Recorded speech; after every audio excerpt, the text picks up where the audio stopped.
On a sunlit autumn afternoon, the New York Giants began their first season under Bill Arnsparger. The new head coach had brought sweeping changes to the team. The opening day roster included 16 rookies, highest in the NFL. These first-year players, coupled with veterans acquired through trades or waivers, made the total 27 new faces that Arnsparger added from the year before. So against the Redskins, a season of great change and much promise began. Right from the start, the newcomers were much in evidence. Most visible was number 44, rookie Doug Cotter, who returned 2 kicks, 79 yards. Another addition who sparkled in the opener was hard-running fullback Joe Dawkins. Dawkins ran behind a line that featured 3 rookies in the middle, Carl Chandler at center, and the 2 top draft picks, John Hicks and Tom Mullen, at guard. Appropriately, in this season of change, it was Doug Cotter behind fine blocking by the rookies who scored the first touchdown of the year.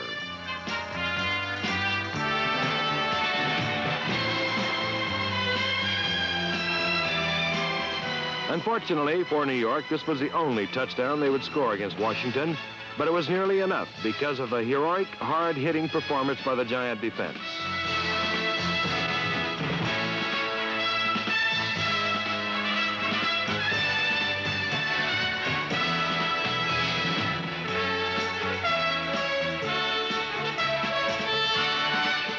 Bill Arnsparger's debut was a losing one, 13-10. But in falling by only 3 points, the Giants had shown considerable promise for the long season ahead. While the first week was a showcase for Doug Cotter, the second served the same for another rookie runner. Number 25, Leon X-Ray McQuay, displayed his dazzling speed by taking a kickoff 72 yards against New England.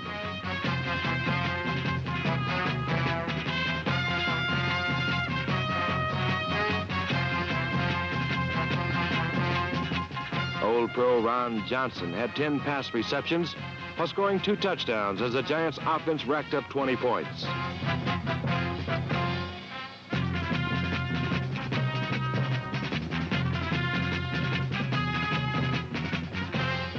But the defense couldn't contain New England's little men as Mac Herron and Randy Vitaha tallied 3 times as the improving Patriots beat New York.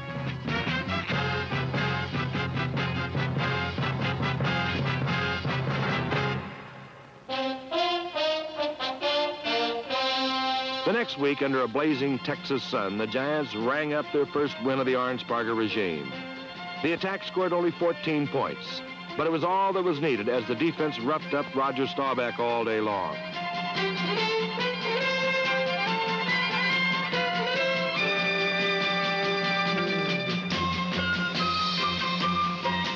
The Cowboy quarterback was sacked 6 times and intercepted thrice. The Giants finally had a victory to celebrate. An impressive 14-6 win over Dallas.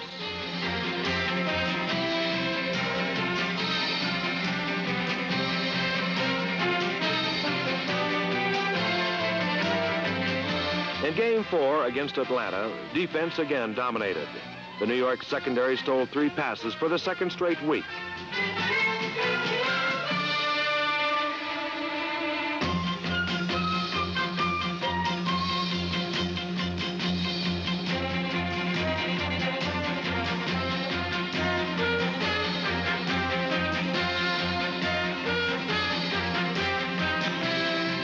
Rookie Doug Cotter starred on this Sunday by bursting through a hole and streaking 53 yards to pay dirt.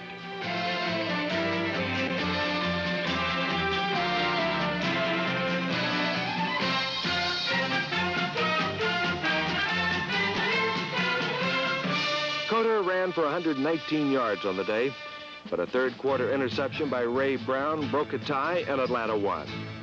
In 3 of the 4 games played, the Giant defense had allowed merely a single touchdown. It was the offense that was letting the team down.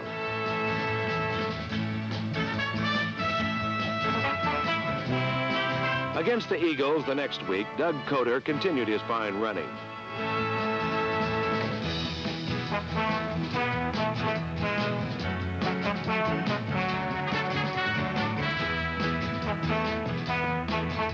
New York scored first when X-Ray McQuay high-jumped in for a touchdown. But the Giants missed an opportunity to go up by 14 when on a fake field goal near the goal line, rookie quarterback Carl Summerall missed the open man. It was all downhill after that, as offensive failure contributed to a sound beating in Philadelphia. The next week in Washington, the team tried everything to break the losing streak, including a rarely seen quick kick by rookie Steve Crosby.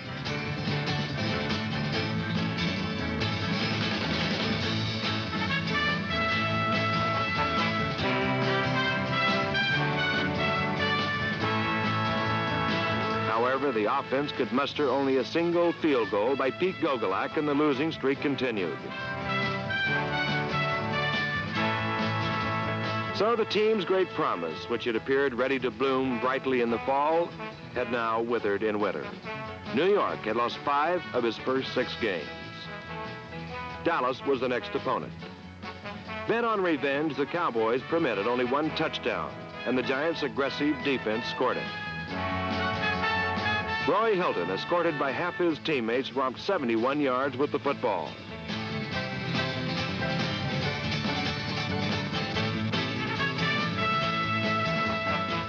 Though the Giants lost decisively to Dallas, this game marked the end of their offensive futility. For during the week, in a big trade, Craig Morton came to New York, and in the second half of a game already lost, a new era, the Craig Morton era, began for the Giants.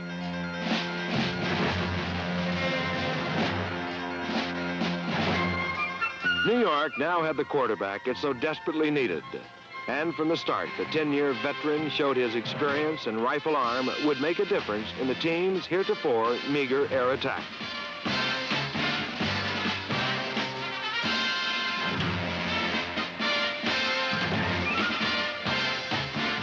Though Morton could not bring his new team from far behind against his old teammates, the first half of the 1975 season ended with renewed promise for the New York Giants.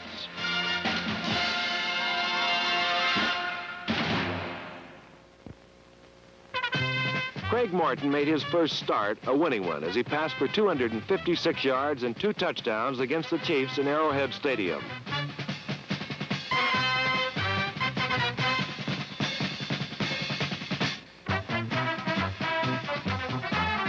New York took a comfortable 20-7 lead until Old Pro Lenny Dawson entered the game and rallied Kansas City to within 2 points.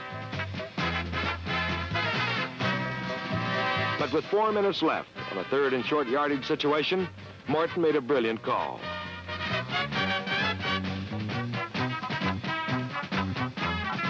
A lonely Joe Dawkins loafed in with the winning touchdown, and New York had broken the losing streak with his 2nd win of the season. The next weekend, Craig Morton had another big day, hooking up with Joe Namath in a classic duel between 2 of the best pure passers in football.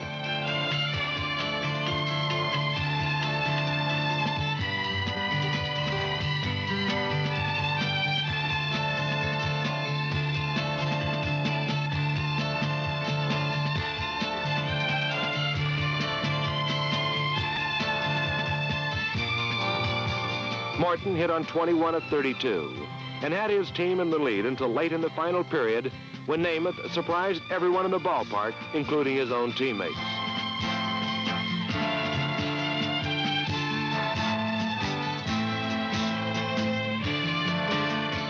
Namath's bootleg touchdown tied the game and sent it into sudden death overtime. Here the Giants got a big break by winning the coin toss. But it would be the last bit of good fortune the team would receive in a long, long while. The Giants drove to the Jet 25, where Pete Gogolak attempted to put the game away.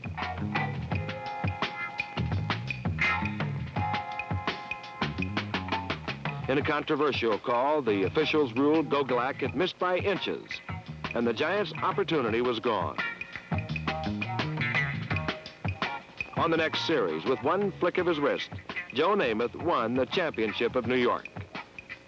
The Jets, not the Giants, were the victors in the first sudden death overtime to be decided under the league's new rules. Thus began for the Giants a string of last-second losses unparalleled in league history. In Detroit, X-Ray McQuay had his best game, running for 98 hard yards.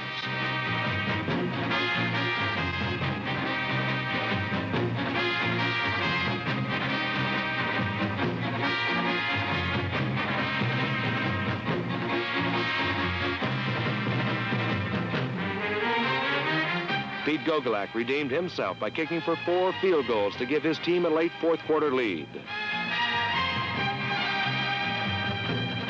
But with only 7 seconds left, the Lions kicked a field goal to beat the Giants by 1 point.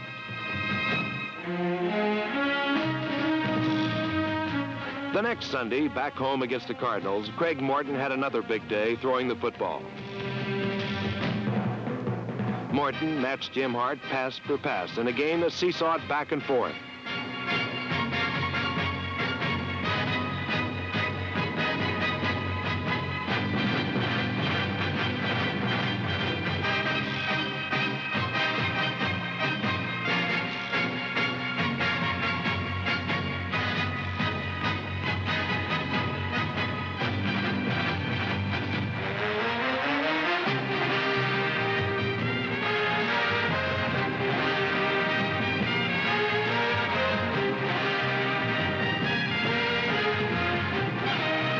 When Morton hit Walker Gillette for a score with 1:16 remaining, it appeared the Giants had broken the last-second losing jinx.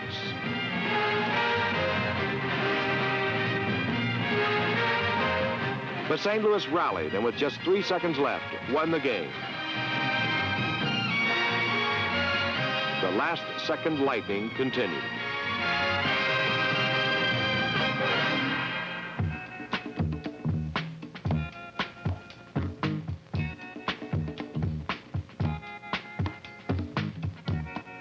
On a wet, windy December in Chicago, the team battled the Bears to a 13-13 tie until late in the fourth quarter. But Chicago moved to field goal position with 39 seconds left, and the nightmare appeared ready to repeat itself for Bill Arnsparger's Giants.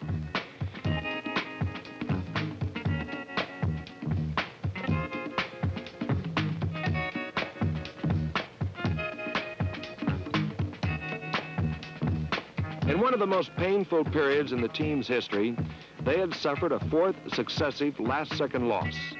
A total of merely 12 points has separated New York from victory in the 4 games.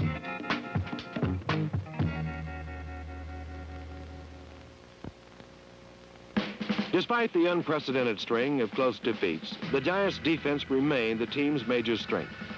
Under Arnsparger's philosophy of swarming to the ball, it has a chance to become one of the best in football. And assistants Floyd Peters, Ed Rutledge, Alan Webb, and John Simak are determined it will be. The heart of the defense is tackle John Mendenhall, number 64, whose amazing lateral quickness and pursuit sets him apart. With the speed of a linebacker and the strength of a tackle, Mendenhall continued his all-pro style of play in 1974.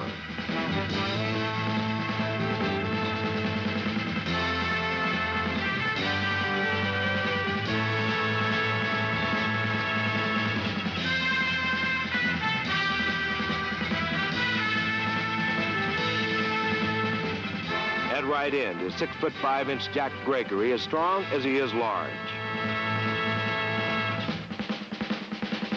Gregory gives New York a fine rush from the right side, but for the first time in years, the Giants has someone to match him on the other side. 6'6" Roy Hilton came in a trade with Baltimore, and the 10-year veteran of NFL wars lent needed experience to the team's defensive unit.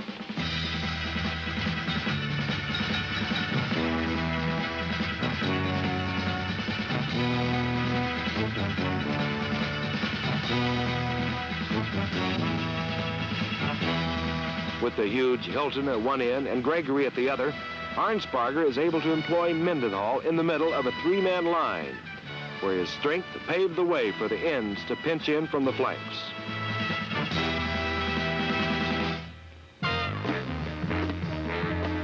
The Giants are well set at linebacker, where number 55, Brian Kelly, and Ron Hornsby, number 67, played the middle.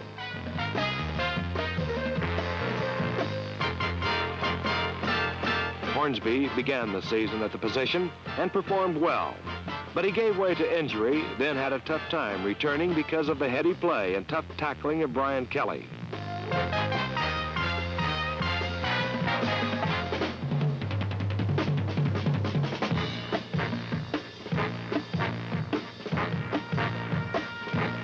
Unlike his rookie year, Brad Van Pelt was healthy all season and showed the potential the Giants expected of him at outside linebacker with his good size and fine athletic ability.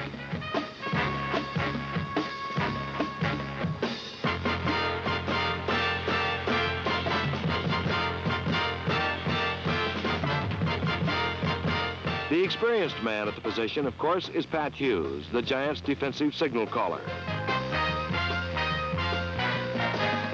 Hughes has few peers at coming up fast on a screen or to meet the sweep with a clean, hard tackle.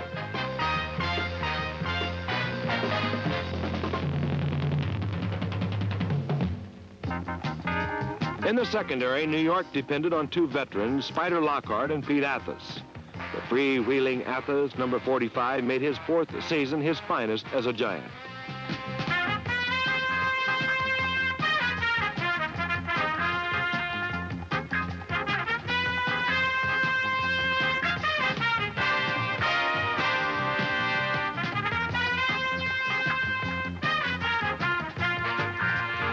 In his 10th campaign with the team, Spider Lockhart again stabilized a young secondary with his fine play at free safety. The other safety position was nailed down by rookie Clyde Powers, number 39, a fifth-round draft pick. Next year, joining Athas at cornerback will be aggressive Henry Stuckey, number 48, who played for Arnsparger at Miami. The coach is familiar with Stuckey's talents and traded for him at the end of the season.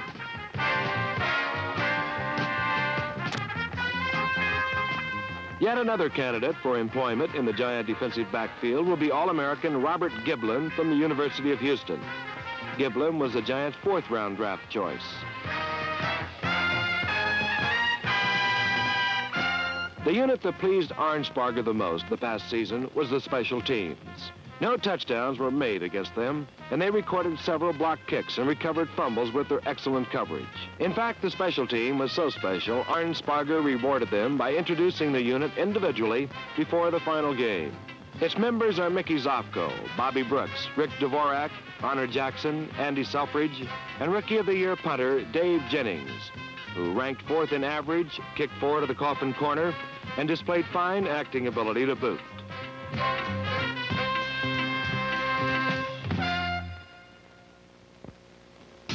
As New York moves into phase 2 of the Arnsparger regime, upgrading the offense is the first priority. In the past, Ron Johnson was the big man of the backfield, but 1974 was a year of one injury after another for the veteran running back. Luckily for New York, adequate replacements were developed by assistant Ted Plum. One was rookie Leon McQuay, who ranked third in the conference in kickoff returns, averaging over 27 yards. McQuay, with the difficult transition from Canadian football now over, should be even more valuable to the team next season. The biggest surprise for New York was the performance of free agent Doug Coder, who impressed the coaches in preseason with his rough and ready style of running.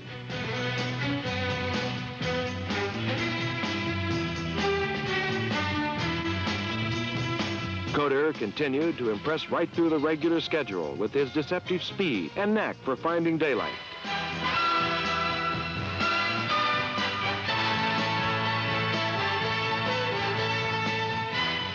His 119 yards running against Atlanta was New York's best single-game performance in 1974. Giant fans can expect even more from the versatile Coder in 1975.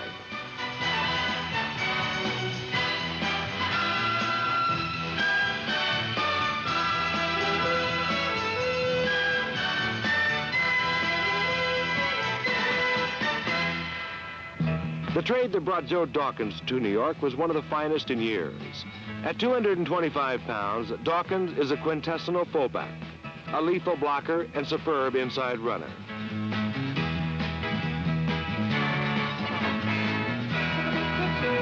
Dawkins led the team in both receiving and running last year.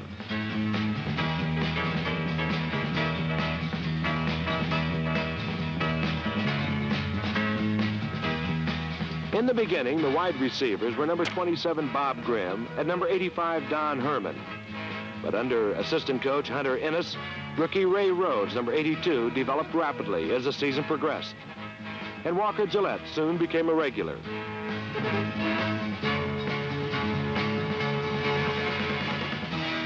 At tight end, as usual, was Bob Tucker, who hauled in 41 passes, many of them of the long-range variety. Next year, Tucker may have some competition because the team drafted 230-pound tight end Jim Obradovich from USC. Obradovich impressed Giant scouts with his ability to make the big plays in the big games. He starred in 2 Rose Bowls for the Trojans. But the biggest catch of all may well be Danny Buggs. The flanker from West Virginia is nicknamed Lightning for good reason. At 6 foot 3 inches with blazing 4.4 speed, Buggs averaged over 20 yards a catch for his career and was rated by the scouting combines as the top college prospect at wide receiver. In 1975, Danny Lightning Buggs will bring a much-needed commodity to the Giants' offense, sprinter speed at wide receiver.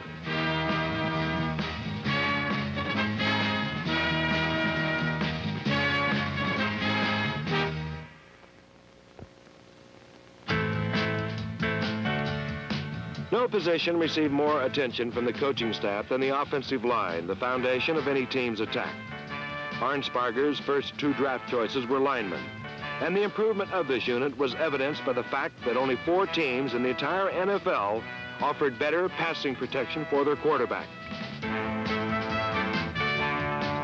Craig Morton was dropped only 13 times as he found relative safety behind Ray Witeka's strong forward wall. The big story was the Giants' 2 rookie guards. Number 1 draft pick John Hicks, number 74, was on the right. At 6'2", 260 pounds, Hicks excelled at pulling out on sweeps and simply leveling his opponent. The left guard and second pick, number 73, Tom Mullen, was nearly as effective a blocker as Hicks.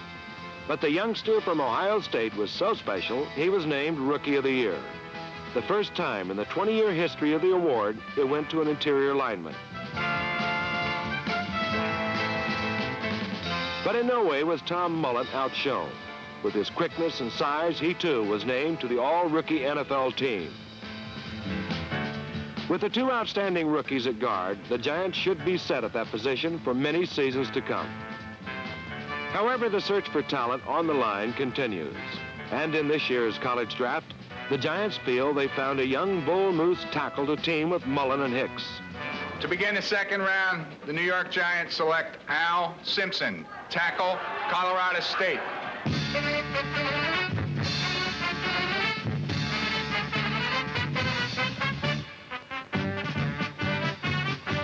Simpson's school, Colorado State, led the entire country in passing. And the Rams' outstanding pass-blocking interior line was a major reason for that distinction. At 6'5", 265 pounds, Al Simpson is so strong, his opponents often ended up off their feet. With the background of a pro-style offense which number 72 enjoyed at Colorado State, the Giants staff feels Simpson can step right into a starting position with the pros. He's big, he's good, and the Giants need him.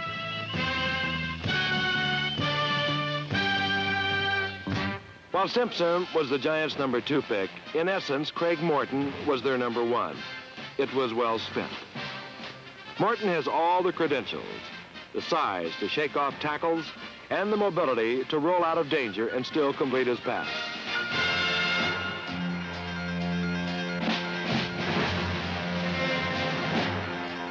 Perhaps Morton's most important attribute is his coolness under fire, forged in 10 winning seasons in Dallas.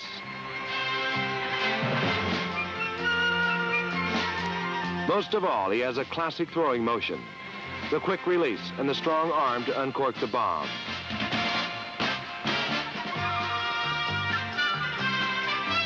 Yet he knows when to apply the deft, soft touch. Craig Morton is the major reason the Giants' future is much brighter.